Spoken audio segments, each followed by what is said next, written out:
Hey,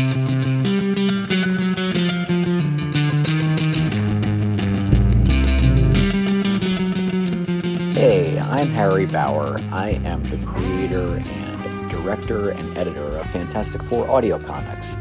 Now, of course, the content itself, the art and writing, is the wonderful work of John Byrne, who I am a big fan of. And I have decided to take his work and try to convert it to motion comics. And the comics themselves are not really in motion, but with the moving camera going over the frames and with a full cast doing audio performances, I wanted to bring them to life as much as possible. When I first started this project, it was simply going to be an audio play with letting the panels go by. But I wanted to do something different. I wanted to show the art as much as possible without distractions. And part of that was a decision to remove the word balloons and text boxes. So what I'm going to show you here is my process to get rid of that.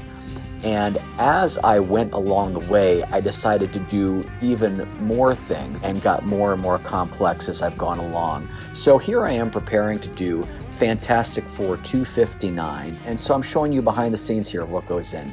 So you can see I'm working here in what is a Photoshop type program. It is not Photoshop, it is a knockoff, but it works very effectively and does what I want to do. So we've got this, we're starting at the end here with this page from FF259 where Silver Surfer swoops in at the very end. What I am doing here, as you can see, is taking out each of the word balloons.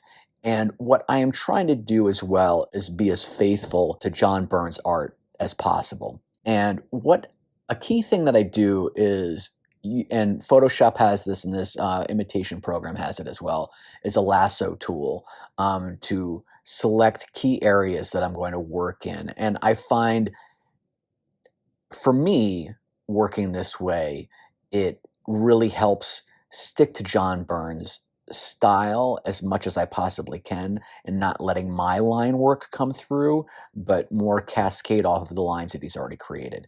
So what you see here is I'm taking out all the word balloons. I'm using black and I'm wiping them out, but I'm trying to be careful not to, I'm using a big paintbrush and then going to a smaller paintbrush and getting rid of all the content, going in with a smaller brush for the detail. And you can see as I go, I am using the white that's still there to create new stars. Oh, and you can see I just got rid of that part of Earth, which I had to go fill in. So next, I'm putting in stars. And John, when he creates stars, they're always different shapes and sizes. So first, I'm filling in this black area that was created where the word balloons were. And now I dotted them in with white dots. And then I'm going back in and drawing manually small and large stars to imitate his style. And you can see there is that like space energy out there of white, like a galactic view. And so I'm expanding his art there. And then I'm going back in here with black to fill in. Started out with white and then just kind of trying to mimic the rest of the way the art looks there. And here I am going in and speckling in more stars, putting them in big and small, and making sure that I fill the space and fill it to the point where we don't know the word balloons were there anymore. And see, I go back and see, ooh, I think I need a few more there. Let's clear that up. And then I go back and take a look. And now it looks pretty clear. So now I move on, and you can see I am, at this point, expanding the frame. So this frame looks like a cinematic view. It looks like a typical rectangle, but it's actually taller than it is long. And this is something, when I talk about expanding what I did, this is something that I didn't do in the first videos very much. But I found that I was limited in what I could do with the camera looking at a frame. So I increased what I did by expanding panels so I could use more and we could see more of Byrne's art. So here you can see I am expanding Earth here, and I just laid down black, and then I'm going and using lasso and filling and matching that green and filling in, and also trying to keep some of that line work going on as I just fill that in and slowly expand, and then I will go across to the top and get that last piece of Earth there until the space is filled in. And no, I did not look at a map to make sure this was physically accurate. But the focus is going to be on the surfer anyway. So I just kind of put that in to just expand those land masses. And there, now you've got this finished piece of art. You can see now it's all done. And we look at how much scope we've got that I can use. So here we go on to now, here's another page. Something that I expanded and did is to add animation components. Just very simple primitive animation, creating like 3 different types of frames and cascading from one to the next to give a little motion. So first, I've got to get rid of Sue Richards' leg here. It's a great page design where John took her body and had it moving into the panel below. But for the sake of creating a movie of sorts, I can't have that in the way. That is intruding in my area, so bye-bye Sue's leg. That's got to go. So then I'm filling in the purple here for the background and getting rid of those text boxes. So I thought when there are certain panels, they're too complex to pull them apart. But here's this great plain purple background, which is just an opportunity to play.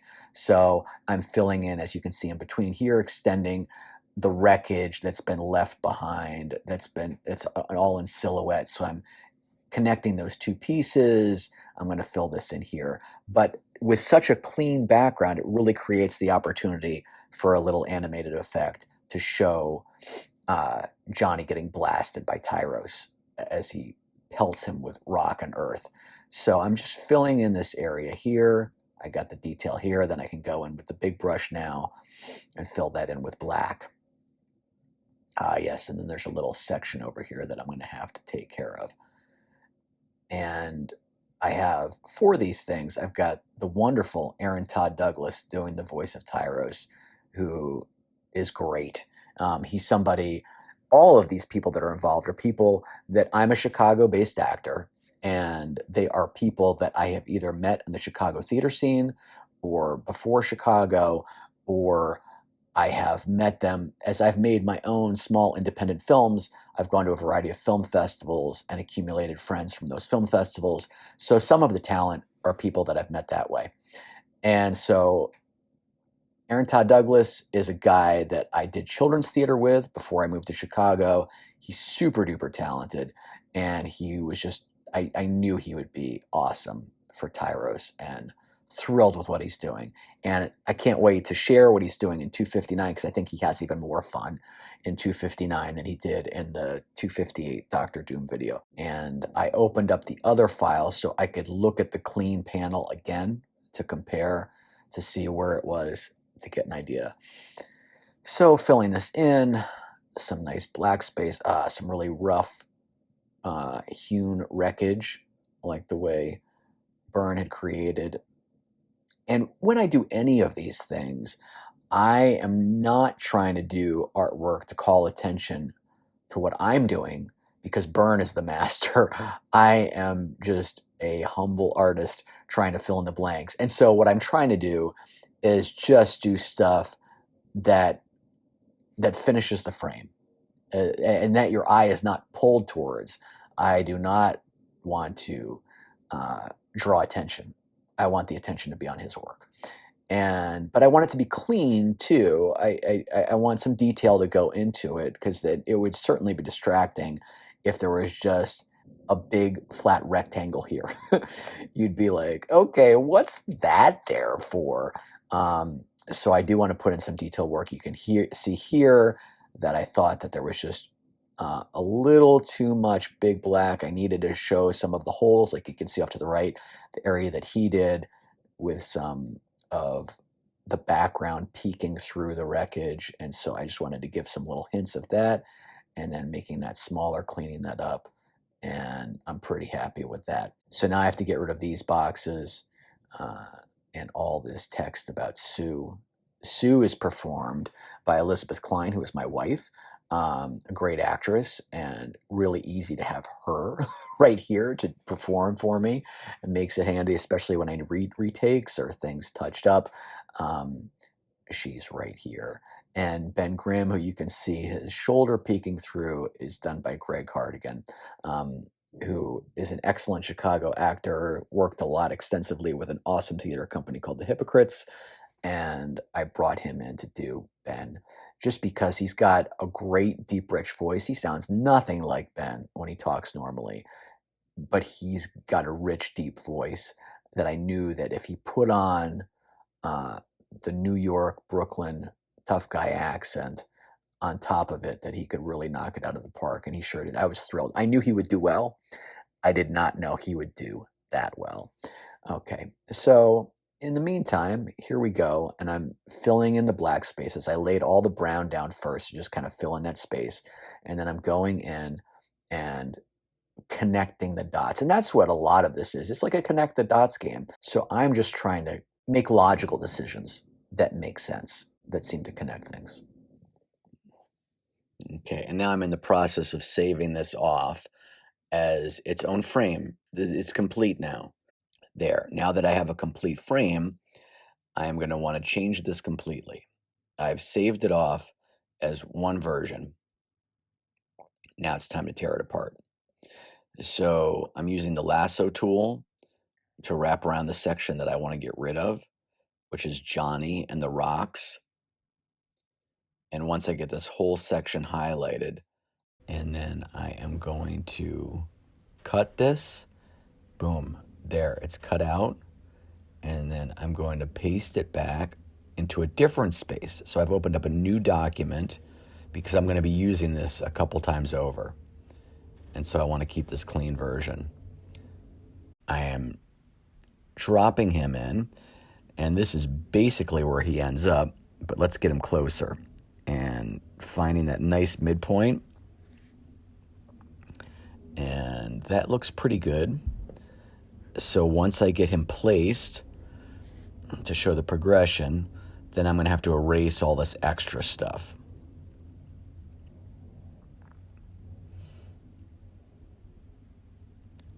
So then I'll just go in with the eraser. And much like I corrected the background, I'll use the big eraser to get rid of all the big pieces first, all the stuff that I know is going to go. Wiping that out. And then I'll go in with the finer point to get the detail. So here we'll just zoom in and then still working with the big eraser to get the big stuff, getting those big chunks around Tyros's chest gone. And then we're going to work in with the detail and get rid of the rest of these little bits. But the big eraser is working pretty well here, actually. I'm using it carefully to make sure it doesn't get things that I don't want to pick up. And then you'll see it's going to create a really nice fresh panel. And in this instance, I'm not doing anything new. It's just John's art as it is, just moved around so we can create the effect of motion in the comic. And cleaning up things back here, getting rid of all those last little bits. And that looks pretty good. There, and now at this point, I have erased all the excess stuff. And there, we've got a clean panel. That looks good. We have Johnny at the midpoint of being blasted by Tyros.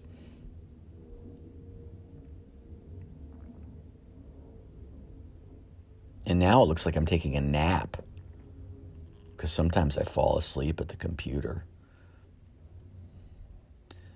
That's what happens when you have kids and you have a long day and you're trying to do this stuff. Sometimes you fall asleep at the computer. Okay, so now that one's done, now I'm going to move Johnny even closer. Shifting, trying to find that good spot where I think is going to be my starting spot to start this sequence. and moving it closer, closer, closer. And finding that spot that looks just right. And we'll jump ahead here to see what the finished panel looks like. Here's the end product. Same process as before, where I just spent my time erasing all the excess stuff again. And now we've got Johnny right there at the beginning of the blast. We've got the panels here, 1, 2, 3, that will show the progression of Tyros blasting Johnny forward. And that wraps up this little behind-the-scenes look at Fantastic Four Audio Comics. I hope you enjoyed this little peek into what goes on behind the scenes, and hope you enjoy the finished Fantastic Four 259 video when it comes out.